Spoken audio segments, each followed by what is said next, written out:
The following program is a Nightingale Conant production for Simon & Schuster Audio.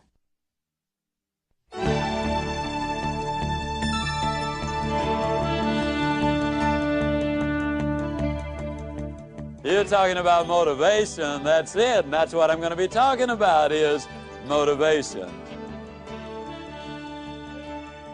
West Texas rancher had a coming out party for his daughter. Now this was one of those real rich Texans. I mean, thousands of acres of land, tens of thousands of head of cattle, dozens of producing oil wells. I mean, a great big house and an Olympic-sized swimming pool. Now this coming out party for his daughter, us salespeople refer to that as group prospecting. I mean, he wanted to have a look of all of the fine young men in West Texas, so they came in from 100 miles away.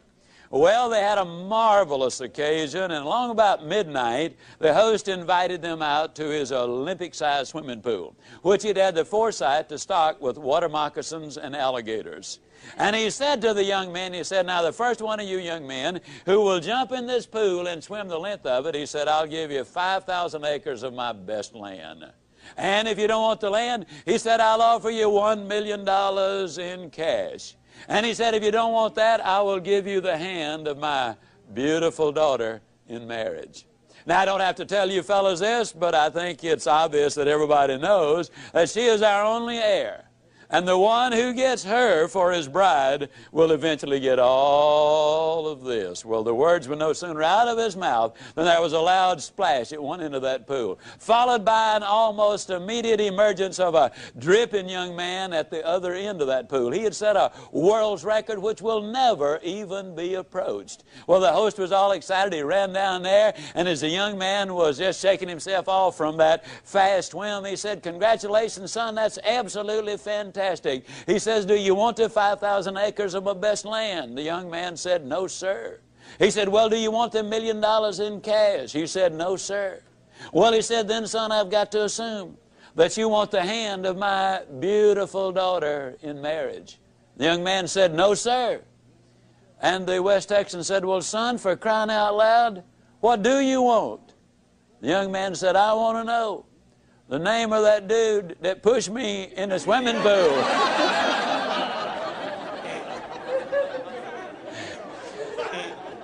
Now, I think we'll all agree that he was motivated.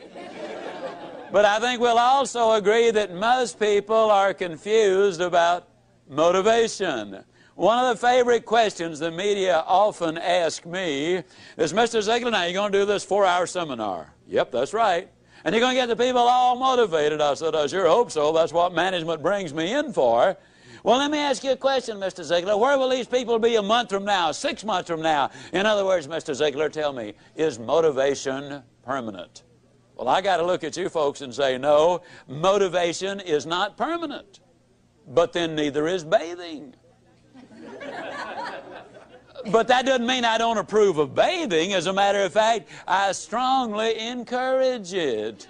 Eating is not permanent unless you don't eat, and then pretty soon your condition will be permanent. No, motivation is not permanent for the simple reason that we've got demotivation, which takes place every day of our lives. There's more confusion about motivation and positive thinking than just about anything that I have ever encountered. I believe in this presentation, though, we're going to be able to clarify much of that for your benefit, and more importantly, share with you how you can keep the motivation and the positive thinking going.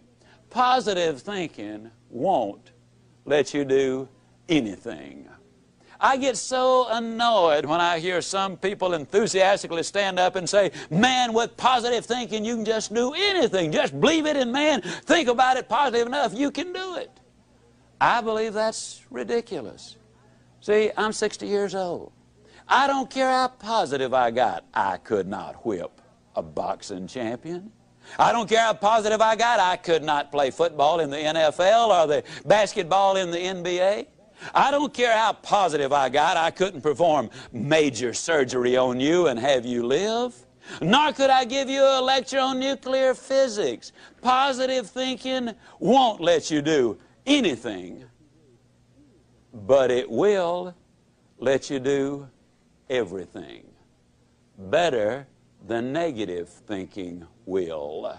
Now, I know that for most busy people, getting regular exercise is about as easy as climbing Mount Kilimanjaro. But it can be done. You've just got to have a plan. You've got to set some goals, because it's just as difficult to reach a destination you don't have as it is to come back from a place you've never been.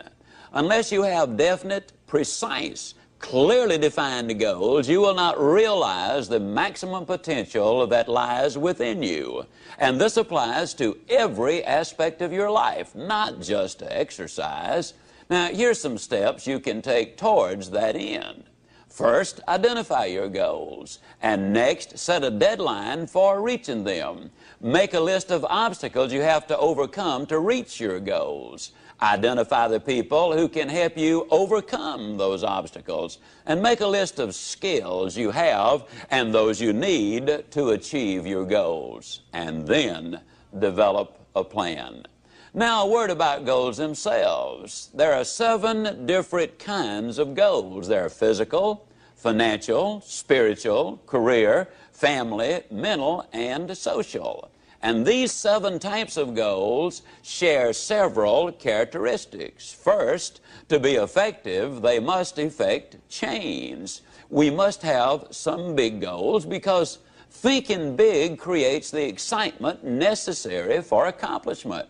Second, you must have some long-range goals so that short-range frustrations don't stop you in your tracks. Occasionally, circumstances do arise that are beyond your control, and oftentimes obstacles such as market changes, sickness, accidents, or family problems can be pretty intimidating.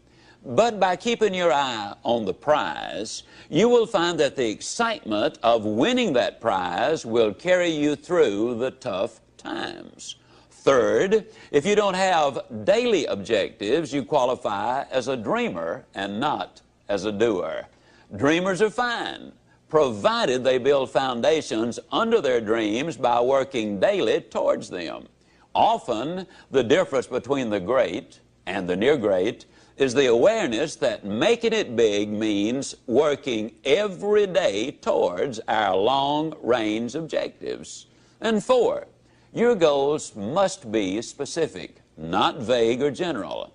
If you want a new home, for example, know every detail of that house. How many square feet, number of rooms and bathrooms, the shape of the living room, the type and kind of lot, its location. If it's a car you're dreaming about, picture the make, the model, the color, and every option you want it to have. You see, if you want to reach your goal, you must see it, be able to smell, to touch, and to taste it. Know how it looks and what it feels like in your own mind. Before you can reach that goal, you see, it is true that whether you think you can or think you can't, you are generally right.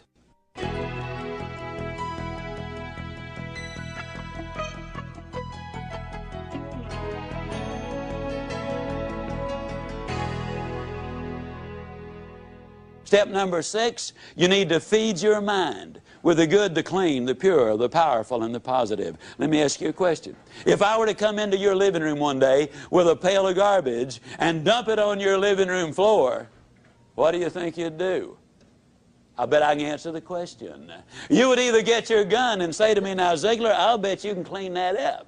Or you'd get on the telephone and you'd call the police. Or you'd whip me as long as I was there. Those are things you would probably do. I mean, and then for months you'd be talking about this crazy guy came in my home, dumped garbage on the floor, ought to shot him. As a matter of fact, I wish I had. But we could clean the garbage up off your living room floor. But what about the garbage that we dump in our mind every single day? Einstein said that it takes 11 correct inputs to overcome one incorrect input. And a lot of the things which go in our minds and in our children's minds is not a thing in the world but pure garbage. I would ask you to do this. Evaluate what you read and what you view. Evaluate it in this light. Will this really help me to accomplish my objectives in life? Or is this going to be a deterrent to me accomplishing my objectives in life? Remember, you're what you are and where you are because of what's gone into your mind. And you can change what you are, you can change where you are by changing what goes into your mind. Now, as you probably suspect, I'm an absolute enthusiast about the cassette recorder. I believe it's the most fascinating educational tool that we have in our country. I was a visiting scholar for the University of Southern California for 2 years. One of the things they discovered was that if you live in a metropolitan area and drive 12,000 miles a year, that in 3 years' time you can acquire the equivalent of 2 years of college education. You can learn virtually anything you want to know about finances, foreign languages, the Bible, how to set goals, how to close sales, how to plan your life. You can learn so many things while you're there in your car. Feed your mind. Second thing I would encourage you to do is start reading something good every day.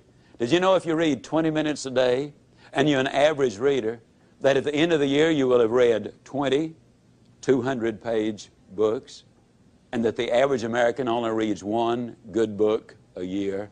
Think of what an advantage that will give you over the competition in whatever field you're in.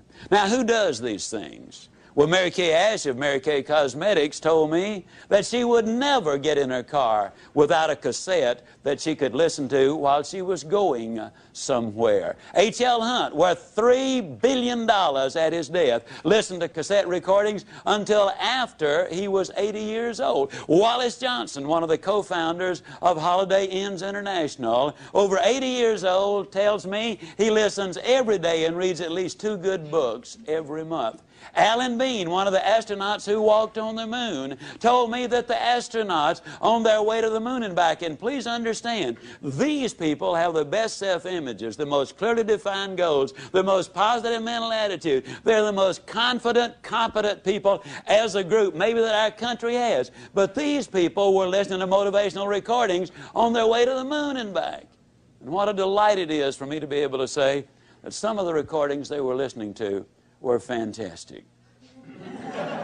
You need to feed your mind. Now, a lot of times people say, yeah, you know, when I'm down in the dumps just a little bit, I really enjoy listening because it gives me a lift. Well, I'm glad to hear that, but let me give you the most surprising news maybe you've ever heard. It's good to listen when you're down. But, folks, the ideal time to listen is when you're sky high. Let me tell you why. When you're down, sometimes you grab at straws, and sometimes you grab the wrong straw. Also, a lot of times, and here's the real benefit to listening, it triggers your imagination, stirs up all of the stored information which you already have in your mind, and a lot of the good ideas then come forth. But if you're too down to accept them, then you turn away the very best ideas of all. Listen when you're up. And then with those endorphins popping, and they do pop as a result of listening to good motivational recordings, when you listen then and new ideas pop in your mind, it generates even more excitement. Here's what we've discovered. You need to listen at least 16 times to get the complete message. That's the reason I say listen to this over 16 times, because you will get all of it then. It will become a part of you. Let me say it again. You probably have been in the process of making decisions right now. As you listen, you will make those decisions. But as you listen over and over, the decision changes to commitment. And once you've made the commitment, then you will seek the training which will make the difference, because that means behavior changes. And when you change behavior, then you start developing winning habits. And that's what this is really all about. Step number 7, if you want to build a winning attitude, you need to take time, and this is probably going to surprise you based on what you've heard me say so far, but you need to take time to be quiet. You know, the average American sleeps 30 minutes too late. every day. And when that opportunity clock does sound off, they hit the floor, I mean, in a dead run. They scoot past the kiddies' room on the way to the kitchen. They bang on the door, and they say, "Get up, kids, we got to go to school. Now, I don't have to tell you again. We were late yesterday morning. Don't want it to happen again." And they scoot on back to the kitchen. They plug in the coffee maker and the toaster, and on the way back by the kids' room, they bang again. Now, what I tell you, not going to have to tell you again. They scoot in, they get dressed real fast. You know, they shave and apply their makeup, and by then the kids are up. They rustle them into the den, and they set a bowl of cereal in front of them, turn the television set on, running their mind and their body all at the same time. They gulp their breakfast down, they hop in their car, and woe be to that person who dares to pull in on them when they've got the traffic jump on them. I mean, it will be too bad for them if they do. They hustle down, they drop their kids out, they rush on down to their work, and they're busy all day, and in the evening they come home and repeat that process, and by the time they get ready for bed, after watching 3.5 hours of television, they are exhausted. You know what we need to do, folks? We need to take time to be quiet. You need to do it at least 4 or 5 times a week. A lot of people say, "Well, that guy keeps talking about time for this and time for that. I don't have time for all of these things." Let me tell you how you can create an extra 3 hours every day of your life, guaranteed. Get your TV guide out on Sunday afternoon and look at the shows that you really want to see that week. Over 70% of all of the time spent watching television, you're watching things you have no interest in watching. Let me encourage you to do this. Take a slow, lazy, drifting, absolutely meaningless walk.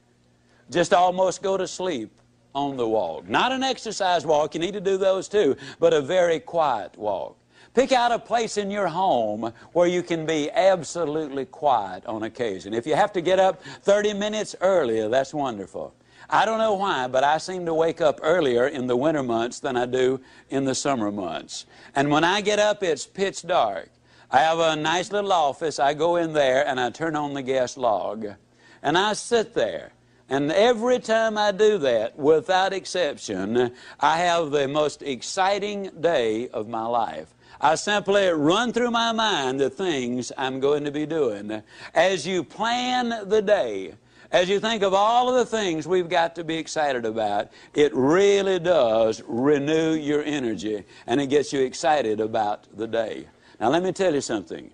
This is going to be one of the toughest things you'll ever do. When you sit down saying, "Well, I'm going to sit perfectly quiet for 20 or even 30 minutes, you will think of 2,868 reasons or things that you've got to do. You try to decide, do I raise the window or lower it? Do I turn the heat up or down? Do I cut the air conditioner off or do I turn it more full blast? Do I really need to go to the bathroom? Am I going to get me a cup of coffee? What is that noise against the outside? Maybe I better check up on that." Resist the temptation.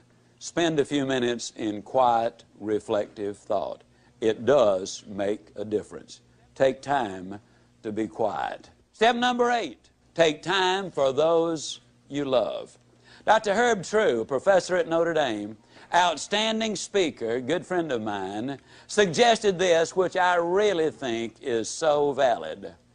Frequently, every 2 or 3 months, you should close your eyes and visualize that everybody whom you love, really love, were suddenly, completely, totally, and forever taken out of your life. Then ask yourself the question, what would your regrets be? Would you really regret that you had not picked up the telephone and called that distant cousin, or even a brother or a sister, or a mother or father, or a son and a daughter? Would it be really a heartbreaking experience because you had not called and said, "You know, I'm really sorry that we had the problem.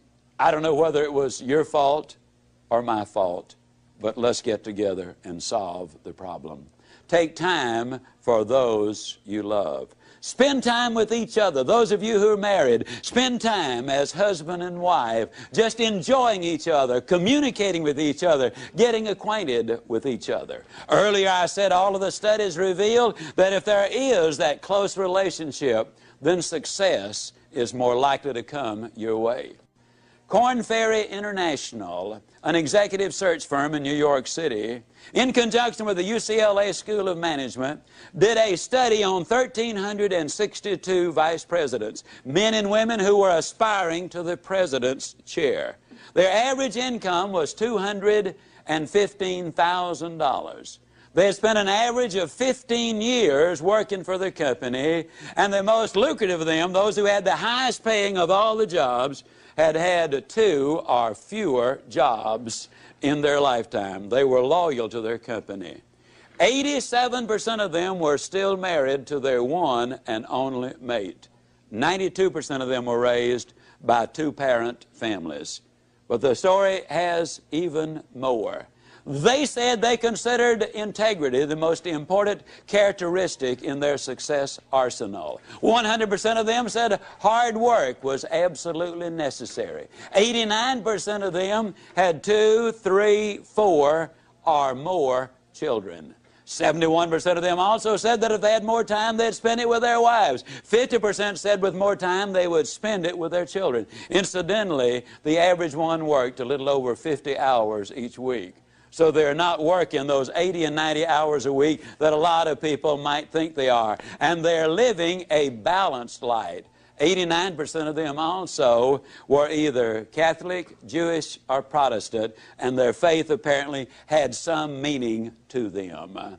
U.S. News and World Report did a study of the millionaires in America. There are now 1 million of them. They said the typical millionaire has gotten that way because he's earned his money or her money over a period of 20 to 30 years. They do work about 50 hours a week. They're still married to their high school or college sweethearts.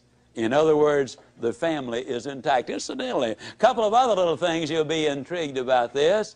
They discovered that less than 1%, and the implication was it was considerably less than 1%, of all of the millionaires in America earned their money in music, radio, television, the movies, and all athletic endeavors combined. Considerably less than 1%. Intriguing, isn't it? Also, they discovered there are far more salespeople who are millionaires than doctors. And me being a salesman, I kind of related to that one. I thought it was neat. Now, what does all of these studies really say? These studies say that if we can build that relationship with those we love. Now, your family might simply be mother and daughter. It might be father and son. It might be husband and wife. It might be brother and sister. But you know who you're close to. The better you get along with the ones you love, the more likely you are to be successful in whatever else it is you do. Now, what do these steps involve? Let's do a very quick review of them. Those 8 steps, number 1, we decided we would not judge the day by the weather. Number 2, we'd learn to look for the good in every situation and every person. Number 3, we would greet people properly, whether it was on the telephone or in person. Number 4, we would identify the go-lights of life for what they really are. Number 5, we would take care of our physical body. Number 6, we would daily feed our mind with the good and the clean and the pure and the powerful and the positive. And number 7, we would take time to be quiet, to recharge our batteries. And number 8, we would spend time with those we love. Now, let me give you a little warning. When you start doing the things we're talking about, when you start talking about go-lights and warms and strong ends, when you start talking about super good but I'll get better, when you start talking about outstanding but I'm improving, there will be some who will criticize you. You can count on it. But let me tell you this, since the beginning of time, nobody has ever erected a statue to a critic. So obviously they're not held in such high esteem. I might also warn you that there are some people who will laugh at you. But let me remind you that the little world laughed, but the big world gathered on the banks of the Hudson when Robert Fulton went steaming by. The little world laughed, but the big world was at Kitty Hawk when the Wright brothers made that historic flight. The little world laughed, but the big world was tuned in when Alexander Graham Bell made that phone call that open the lines of communication which are so important today. The little world might laugh as you set out on your objective, but let me point this out. The big world is going to be right there at the finish line, cheering you across. Let me also emphasize that what you get by reaching the destinations you set in life, what you get is not nearly so important as what you will become by reaching your destination. You see, you'll become the winner you were born to be. Buy these ideas, do these things, take these steps, follow these procedures, because if you do, I can close by saying, do these things and I definitely will see you. And yes, I do mean you at the top.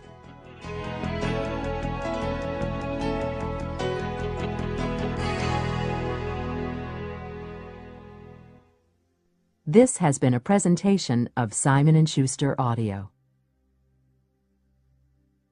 You know what positive thinking will do? Positive thinking will let you use your ability. And I'm here to tell you that is all you really need. Positive thinking won't let you do anything, but it will let you do everything better than negative thinking will. Will you buy that idea? Does that make sense to you? Okay, it lets you use your ability. See, that's what we want to communicate with you in this presentation. Now, J. Allen Peterson, in his beautiful book, The Myth of the Greener Grass, points out that according to one computer study, over 90% of the input in our minds on a daily basis is of a negative nature. Shad Helmstetter, in his book, points out that the average 18-year-old American has been told 148,000 times, no, or you can't do it. But I talk about demotivation and negative input and so forth. Let me share with you just some of the things that maybe you've heard. An overweight person sits down at the table and what do they say? Everything I eat turns to fat. A parent sends a child off to school and says, now don't you get run over. I mean, you know, that's about as negative a statement as you can get. You see, our terminology is all fouled up. We wake up in the morning with the aid of an electronic rooster, and what does the average person call that electronic rooster? You tell me. Alarm clock. But you see, they sound the alarm when the building catches on fire. That scares people. They sound the alarm when the bank's being robbed. That scares people. If you wake up to an alarm, that scares people. No wonder they're negative. It's an opportunity clock. Well, you think about it. If you can hear it, that means you've got an opportunity to get up and go. If you can't hear it, that might mean you done got up and gone. I mean, you think about it, it really is an opportunity clock. How negative are we? They bring out a loaf of bread, and what do they call the first slice? I mean the first slice on the loaf of bread. Tell me, the heel or the end? Isn't that crazy? Never saw a loaf of bread in my life that didn't have two beginnings. I mean, we really need to explore that. Now, what we want to do is we want to look at a formula. And this formula is a very significant one. William James, the father of American psychology, the man who really wrote the original books, he's from Harvard, says that if you want to change your life, you've got to do it immediately and you've got to do it flamboyantly. Now, I want to emphasize as I get involved in this, during these next few minutes, the chances are enormous that you are going to be making some decisions. And they will be good decisions. But they also will be emotional decisions, kind of like a New Year's resolution, which some people break the very next day. Decisions are easy to make. Business people make hundreds of them virtually every day of their life. Now, if that decision is going to mean anything, it's got to be reinforced over and over and over, and it's got to be done enthusiastically. Now, if it's reinforced often enough and enthusiastically enough, then the decision becomes a commitment. Now, once you've made a commitment to do something in your life, ladies and gentlemen, then you will seek the training. You will demand the training that will enable you to utilize and reach the commitment which you've made. Now, training is what makes behavioral changes in your life. If the training is good, that means you will develop winning habits. And ladies and gentlemen, all you've got to do is practice winning habits long enough, and you yourself will become a winner. You see, we were born to win. I believe that with all my heart and soul. We were born to win. The unfortunate truth is, many people have been conditioned to lose. So as we look at this formula, as I share these steps with you, I want to really encourage you to listen carefully this first time, but also repeat it over and over until it becomes a part of you.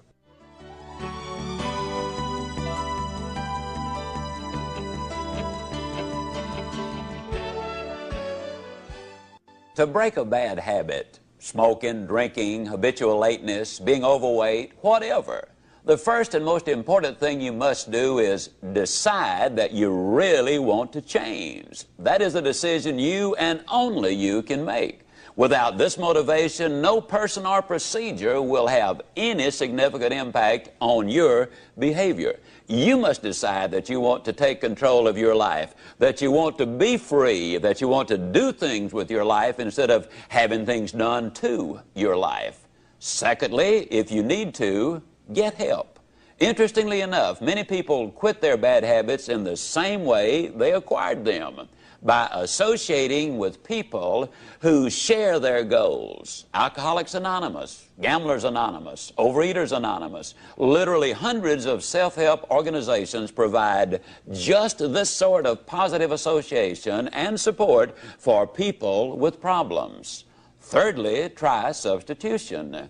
There is really no such thing as eliminating a habit. You simply substitute a good one for a bad one. The psychologists say that it's important to have a new activity or habit to fill the void when you start shedding old habits. In place of eating, you might try jogging. Instead of drinking, you might try talking. In place of smoking, substitute writing. In other words, don't be unwise in your habits, but rather aspire to maturity and wisdom and keep your mind well and emotions focused on positive ideas. Step number 4. Use the psychological technique of imaging, of visualizing yourself as free of that destructive habit. Picture yourself as doing something else, something positive, something winning. And a final suggestion. Once you decide to grab hold of a new habit, you will need, for a while, to force yourself to hold on real tight, to hold on to it for all you're worth. Eventually, it will get easier and even become fun. But at first, to make it stick, to turn it into a real good habit, you've got to make yourself do it for at least 21 consecutive days. Do it for 21 consecutive days in a row, and you'll have a real good shot at beginning to live a different kind of life. You might just become a happier, more motivated, excited, and enthusiastic person.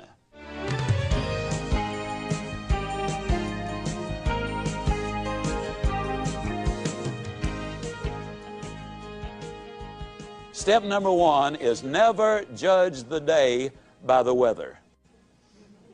Now that sounds like a very simple thing, but suppose the weather is miserable. Does that mean you're going to decide to have a miserable day? That doesn't make any sense, does it? And yet a lot of times when I'm talking with people, I'll say, how you doing? Well, they'll say, you know, with this weather, what can you expect? As if the weather was the only factor. I'll never forget when my beautiful middle daughter was born. Dreary, bitterly cold, cloudy, overcast, snowy day. Oh, it was an ugly day. But do you think when I looked at that beautiful daughter of mine that I had any concern about the weather out there? Step number 2, you need to learn to look for the good in other things and in other people.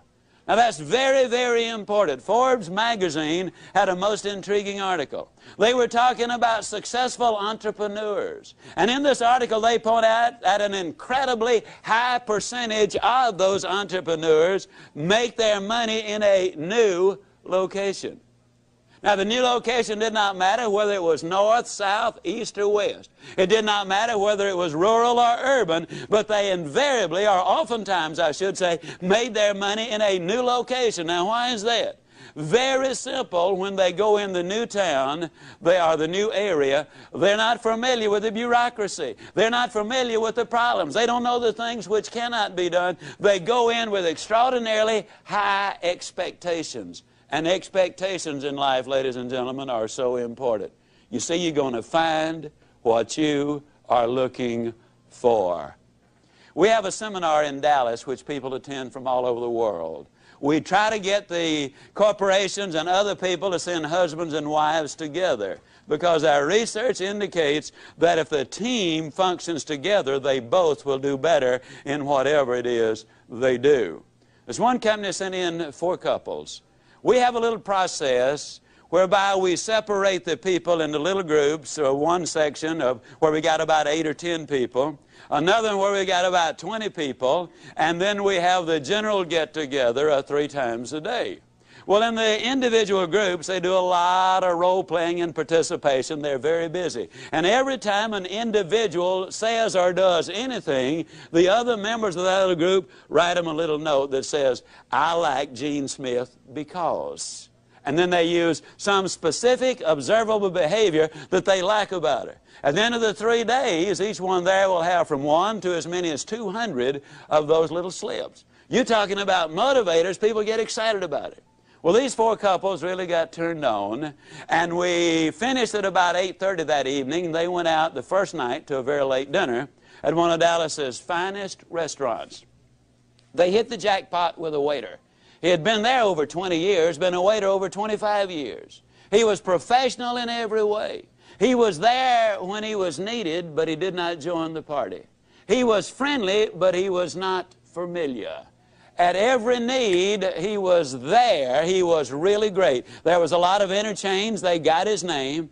When they left, because he had contributed so much to the enjoyment of the evening, they left him a 25% tip, which is significant in a very expensive restaurant. Also, each one of them wrote him one of those little slips of paper, "I like because." And they walked out the front door. They'd gotten about 100 feet when they heard his voice from the rear saying, "Wait a minute, folks, wait a minute." And it was the waiter running up to them. He was waving those 8 slips of paper. He said to them, "You know, I've been a waiter over 25 years. I've been here over 20 years. And then he broke down. And they said he could not talk for what seemed like forever. It probably was no more than a minute. He finally regained his composure, and he said, "You know, this is the nicest thing that has happened to me in 25 years as a waiter." He said, "I'll never forget tonight." And he turned and walked away. Calvert Robert says that there are over 3 billion people on the face of this earth who go to bed hungry every night. But he says there are 4 billion people on the face of this earth who go to bed hungry every night for some sincere, honest appreciation, a compliment, if you will. The waiter story has 2 bottom lines. Bottom line number 1, wouldn't you love to have been at the next table that waiter served? Don't you know they got the best service anybody has ever gotten in a restaurant since restaurants opened to serve the public? But the real bottom line, and the real reason I tell the story, is this. The waiter said it was an occasion he'd never forget, the most important event of his 25-year career as a waiter. His benefits are enormous. But as great as they were, every last one of the 8 received an even greater benefit. It's absolutely true, folks. You can have everything in life you want if you will just help enough other people get what they want. Step number 3. If you want to build a winning attitude, you need to know how to greet people properly, in person and on the telephone. Have you ever noticed that most people absolutely don't even know how to answer the telephone? I challenge you. 2 of you get together. Look up 10 numbers separately in the yellow pages and swap numbers. I'll guarantee you, you will be unable to identify more than 3 of the companies you call based on the way they answer the telephone. They snatch the phone off the hook as if it were an intrusion. What do you mean, this number? I wouldn't bother you. Good morning, Lord, company. And you have no more idea than a goat who you've called. When our lady answers the telephone, she says, good morning. And you know it is not a recording that you got. Then she makes a motivational speech. Not as long as the ones I make, but she makes a motivational speech. She says, it's a great day. And people often say, Ziglar, is it always a great day? It sure is, and if you don't believe it, you just try missing one of them. It's a great day. And then she identifies the name of the company. Now, when I'm at home, and I stress, this is when I'm at home, I frequently answer the telephone singing, oh, good morning to you. Now, I'll be the first to admit sometimes there's a long pause. Then I sing them another little ditty, if you don't speak up, I'm going to hang up. And many times they'll say, who is this? And I'll say, whoever you want. Who do you want? Man, you sure do feel good today. And I say, yes, many years ago I decided I was going to feel good today. Now when you greet people personally, you ever notice how people greet each other? How you doing? Not too bad. How you doing? Fine, so far. How you doing? Good, since it's payday. How you doing? Okay, since I get off in 22 minutes. And don't you love it when one of them pulls himself up to the full height and say, well, under the circumstances. I mean, it makes you wonder what they're doing under there in the first place, doesn't it? Now, instead of that old razzmatazz, when you greet somebody, and incidentally, you need to initiate the action, I jog almost always between 5 and 8 o'clock in the evening. I love to jog that time of day. And when I jog, every time I meet somebody, I always give them the same greeting. Good morning. And in 85% of the cases, by actual count, they always respond either all the way with good morning, or they'll get part of it out. It's not morning, man, it's evening. I made this talk the other night in Dallas at about 8:30 in the evening. By the time we left the motel, it was 9:45. I stepped on the elevator. There was a fella on it. I said, good morning. He said, good morning. Now, what am I saying with this? I'm saying that people respond in kind. And if you want to set the tone and the pace, not only in your own life, but in your family and also in your company, this is something you can really do. Now, when somebody says to you, how you doing? Instead of that old negative baloney, why don't you just tell them the truth? Get yourself a 3x5 card, and on one side write outstanding, but I'm improving. On the other side write super good, but I'll get better. And then when somebody says, how you doing? You whip out that card and you say, outstanding. But I'm improving, and I'll guarantee you, you'll never feel sillier in your life. As a matter of fact, you won't even be able to finish it. You'll be laughing on the way, and the other person will too. I will guarantee you, if you'll do this for 3 weeks, you will be shocked at what happens to you as a result of it. Greet people properly. Super good, but I'll get better, or outstanding, but I am improving. Now, a lot of times people say, well, Zig, do you ever have any interesting experiences with this kind of an approach? I said, yeah, sure do. Never will forget, several years ago, on a brutally hot day in Dallas, I had a unique one in a cafeteria. And let me qualify this by saying that when my youngest daughter was 16 years old, the only job she could get was in the cafeteria line. Now, cafeterias are very big in the Southeast and the Southwest. And I had never realized just what a terrifically tough job they have on those serving lines. When I watched my daughter, I immediately made a decision. I decided that never again would I ever go down a cafeteria line again without enthusiastically greeting every person there and giving them some word of hope and encouragement if possible. But I'll never forget that hot day. Oh, it was brutal.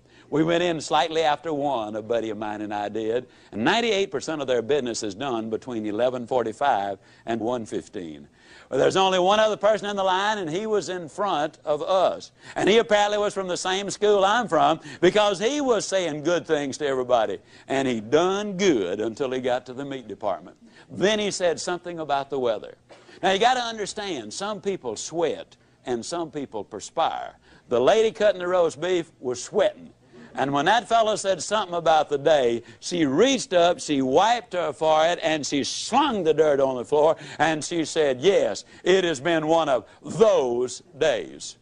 Now, you got to understand, she wasn't talking to me. But she's talking about the only day we got. And she's talking in my town. And I've got a reputation at stake. I cannot sit idly by and let a comment like that be made right there in Dallas, Texas, and me not have something to say about it. So I put my big nose in. I said, yes, it's absolutely magnificent, isn't it? She looked at me with the coldest, most calculating eyes that I've ever seen in my life. And she said, you have been out in the sun too long.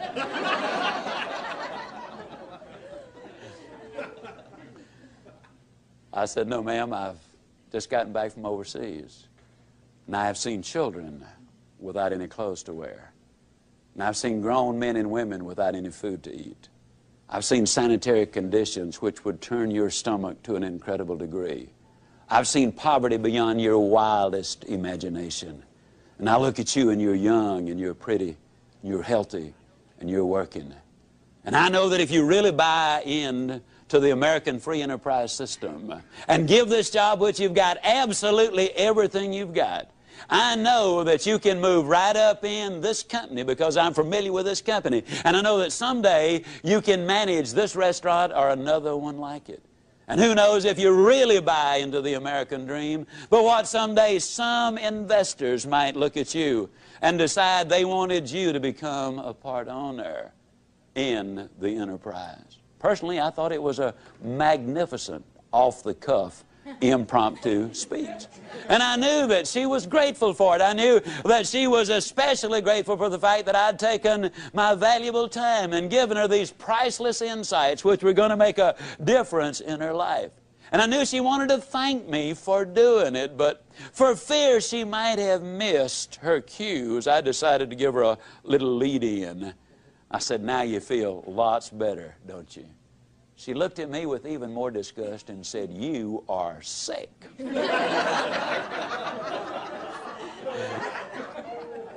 Well, you win some, you lose some, and some are rained out, you know. Well, I got the rest of my food. I went on down to the end of the line, my buddy and I, and we sat down, we're having our lunch, and we ran out of tea. And a lady, she had to have been 65 years old. She might have been 70 or 75, came by to serve the tea.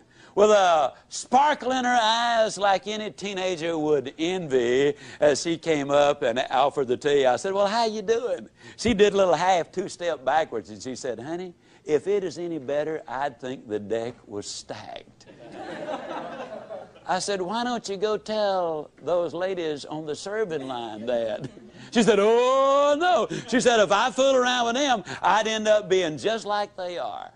I don't know where she learned her psychology, but she's right on the button.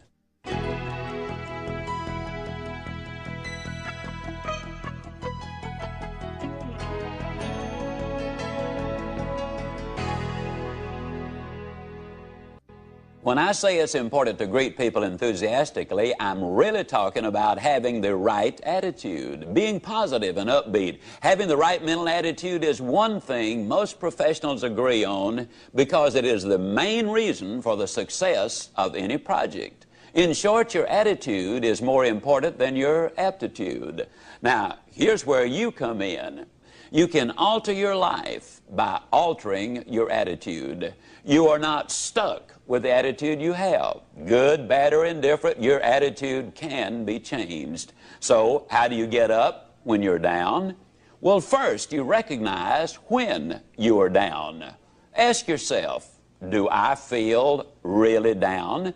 Do I resist change? Am I negative when others are trying to be positive? Am I a put-down artist? Would I rather say no than yes? Second, understand that there are seldom, if ever, any hopeless situations. Only people who lose hope in the face of some situations. Third, know that the condition is temporary and can be changed. Fourth, you schedule your downtime. Set a time limit on how long you plan to stay down. A couple of hours for minor things, maybe a few days, even a week for the bigger disappointments in life. In any case, know which day will be your get up and go up day, and get up and go. And fifth, try this new motto on for size. Go with the flow. When your boss tells you to do something, do it with style and with a smile. Instead of making excuses when a friend compliments you, just smile and say, thank you, instead of putting yourself down. Remember, attitude, like the flu, is catching, so make certain that yours is worth catching. If you wanted the flu, you'd visit someone who had the flu. To catch the right mental attitude, you must go where it exists. So begin by associating with positive, energetic people and avoid the naysayers. And before long, when someone asks you how you are, you'll respond in a positive and enthusiastic manner.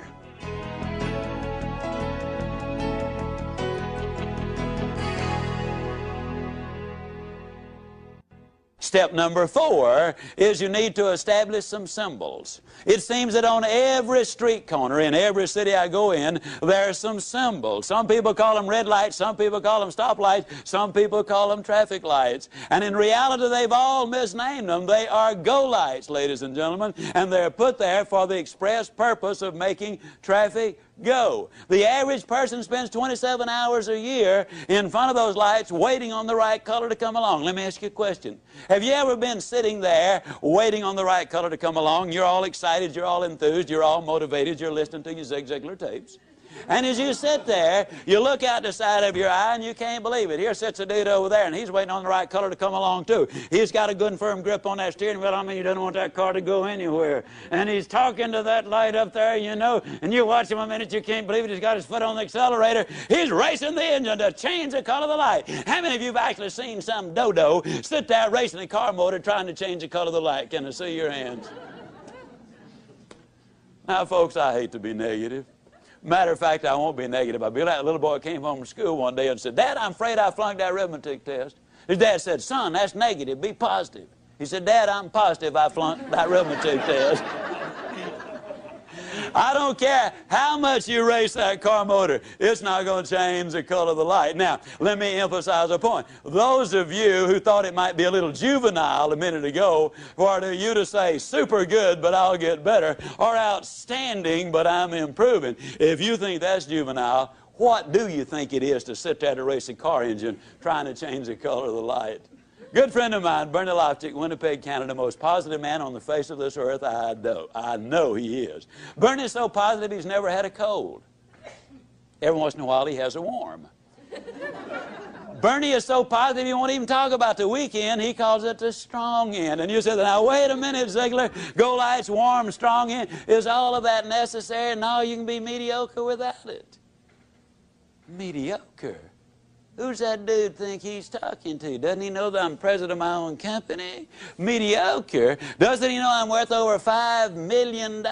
Mediocre? Doesn't he know that I was #1 in the whole region last year and the year before? Mediocre? Doesn't he know that I've got my PhD?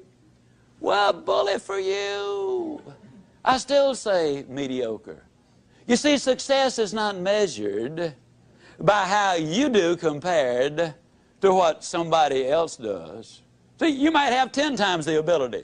Success is measured by how you do compared to what you could have done with the ability which you have. You see, what I'm talking about is for you to be #1. Oh, I don't believe everybody can be the biggest and the fastest and the strongest and the smartest, but I believe you are #1 when you get up in the morning and say, today, I'm going to give it my best shot.